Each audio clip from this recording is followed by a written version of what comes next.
Anggap aja niru Nabi sinten Isa. Kayak Rasulullah juga gitu, beliau di Madinah, tapi Sayyidina Ali Mu'ad disuruh ke Yaman. Kita tahu kan? Mu'ad, Abu Musa al-Asy'ari, Sayyidina Ali disuruh kemana? Yaman.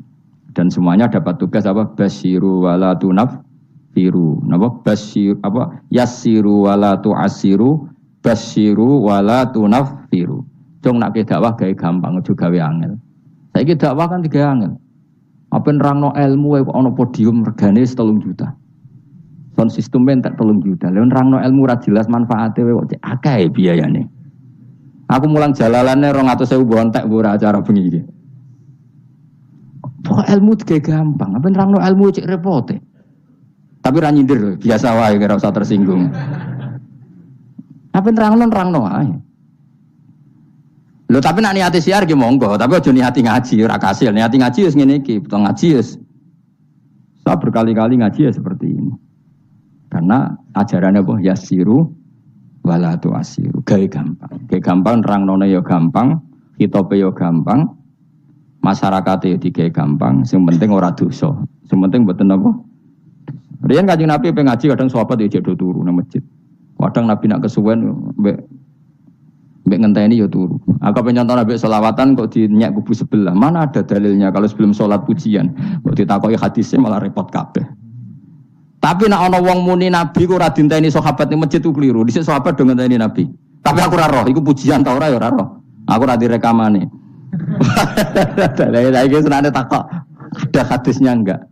Padahal nak ana hadisnya ya ora iso maca. Iku tuwenang yang pede ta kok subhanallah zaman akhir ta apa. Yang jelas sahabat itu ngenteni. Nah gara-gara ngenteni itu keturun. Rai-rai ngene iki nak ngenteni kan keturun. Mulane nak ditakok, dongane iku ngaji apa? Dongane ngaji bismika Allahumma ahya bismika wa amut. Iku dongane ngaji. Ana sing protes, "Nek dongane tiyang turu, Pak." Ya lah ya nak ngaji iku turu. Ngene takoki dongane ngaji apa? Bismika Allahumma ahya wa bismika wa amut. Mergo agar. Tapi ini kisah nyata, ono wong alim mubalek ngomong ngono protes. Pak Yai, saya ini orang alim, banyak hafal hadis. Gimana? Tidur pengajian itu sunat. Wah, kaget gini, wong alim tenan. Wong alim tenan, wong kanca kula, sing protes iki kanca kula alim. Ya tawarai dhisik, tapi iki pinter wis. Protes. Kenapa kok sunat? Kata Pak Kiai, pengajian itu pertamanan surga. Di mana-mana pertamanan bikin orang ngantuk. Wah, Kiai nak merapat pengajian, datanglah ke pertamanan surga. Di mana-mana orang di pertamanan itu ngantuk, ngantuk. Makanya anggap saja yang tidur itu, ya di pertamanan surga. Tapi orang untuk ilmu jenenge turu. Jadi mulane kula nu dadi kiai wis lega watine. Sing ngrungokno ya monggo, sing turu ya monggo santai mawon. Ilmuku cukup untuk menganalisis itu. Ilmu saya cukup untuk menganalisis itu. Kalau terang normal ya. Jadi Rasul itu semuanya di pusat kota. Makanya ada litung tiro ummal qura. Ya, semua Rasul itu di pusat kota. Ora oleh Nabi kok wong desa. Tapi desa-desa ini dikirimkan santri-santrinya. Sehingga kita kenal misalnya Sunan Bonang punya utusan Sunan Wijogo. Kalijogo dakwah daerah Sragen, Boyolali sampai Jogja menawa. Tapi aku ora roh Jogja tenan pura, tapi Ndarwan tok Solo 3, Boyolali, Sragen. Tapi menawa tok Jogja barang. Terus Mbah Sunan Bonang punya murid Mbah Soleh yang sampai Sarang misalnya. Itu mulai dulu gitu. Sehingga saya termasuk orang yang bapak saya kandung itu hidupnya itu paling 2 kilo dari makamnya banyak Sunan Ampel, Mbah Ibrahim napa? Asmorogondi. Ya Sunan Ampel itu ketua Wali Songo, itu punya bapak itu di daerahnya bapak saya. Namanya Ibrahim napa? Asmorogondi. Nah, bahasa Arabnya As-Samarqandi. Terus ini punya bapak namanya Jumadil Kubro, itu di Mojokerto. Karena logikanya tadi, ketika dari mana itu Thailand atau Cempo itu ke Thailand apa Myanmar? Apa Kamboja? Kamboja ya? Tapi sakjane rapati Kamboja, kowe kok roh nek iku Kamboja, ora roh. Pokoke Cempo lah. Ya kalau enggak Kamboja ya Thailand. Atau kubu sebelah, itu angel teman redaksi ini. Daerah sebelah maksudnya daerah sebelah. Angel, orang wong sufi angel. Mergo kowe wis terjustifikasi, penting ku nak ra paham muni wallahu alam. Kacau. Gayane sopan tapi itu pelemparan tanggung jawab. Nah, dugaannya para sejarawan, saya termasuk yakin yang versi ini kan beberapa sejarawan itu kan macam-macam. Ono sing nulis buku profesi, biasanya rapati paham. Umpamanya nulis itu profesi bentuk royalti. Ono sing kiai alim paham sejarah tapi mau nulis wedi ra ikhlas. Biasane nulis itu untuk golek duit. Ono sing ora nulis ya ora paham koyo kowe, penting seneng kiai. Iku makame ya dhuwur. Ora penting seneng kiai. Nah keyakinannya banyak kiai itu Sunan Ampel itu lahirnya di Cempa. Jadi dibawa ke Tuban itu sudah ada. Sama beberapa ibu putri Cempa. Karena Tuban itu pelabuhan, kan dulu kan nggak ada akses kecuali apa? Pelabuhan. Maka turun di Tuban, ya di desanya bapak saya. Makanya keluarga besar saya itu dulu ya masih keren lah secara silsilah. Nah, maksudnya intisab ya, entah intisab gen maupun intisab apa? Belajar. Ya. Intisab ada dua, ada gen, ada apa? Belajar. Nah, sama intisab nasab maupun intisab sabab. Ini penting saya utarakan. Sehingga orang yang tidak nasab pun untuk barokah Kanjeng Nabi Muhammad sallallahu alaihi wasallam, yaitu tadi karena kullu nasabin wasababin mungqatiun yaumal qiyamah illa nasabi wasababi. Jadi wong sing wis gagal nasab ngene iki iku iso intisab Nabi lewat nasab sebab, yaiku napa warasatul ilm apa? Warasatul ilm. Jadi kowe sekali ra alim wis taqabbalallahu minna minkum taqabbal ya karim. Habib ora, ye ora, Gus ora, alim ora, sapa? Muhibbin, pecinta, penggemar. Kayak slang itu, kayak ana penggemar itu. Nah karena bapaknya Ibrahim Asmorokondi itu wali itu kan ya orang alim. Makanya dia ke Mojokerto. Karena tradisinya wali itu ngikuti Nabi. Syaratnya Nabi dakwah itu di pusat kota. Zaman itu pusat kota Nusantara kan Mojokerto. Karena di situ ada apa?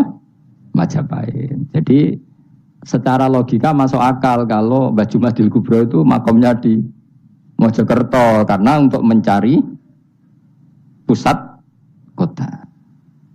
Paham ya? Jadi ini saya setuju dengan versi itu karena coro hitungan-hitungan alim itu masuk akal. Paham apa? Singgah di Tuban karena pelabuhan, milih Mojokerto karena pusat kota. Karena semua nabi itu litung ziro ummal qura wa man haulaha. Nah, kemudian para nabi ini karena sentral di daerahnya, beliau untuk ke pelosok-pelosok kirim utusan. Itu disebut arsalna ilaihimus. Nah, utusan minimal 2 karena biar ada temannya. Ono konco ngrumpi, konco rembukan. Nah, dhewean kan repot.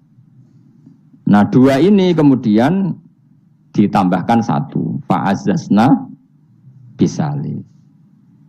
Terus sunnah keempat, biasanya dalam proses dakwah itu dibenci banyak masyarakat.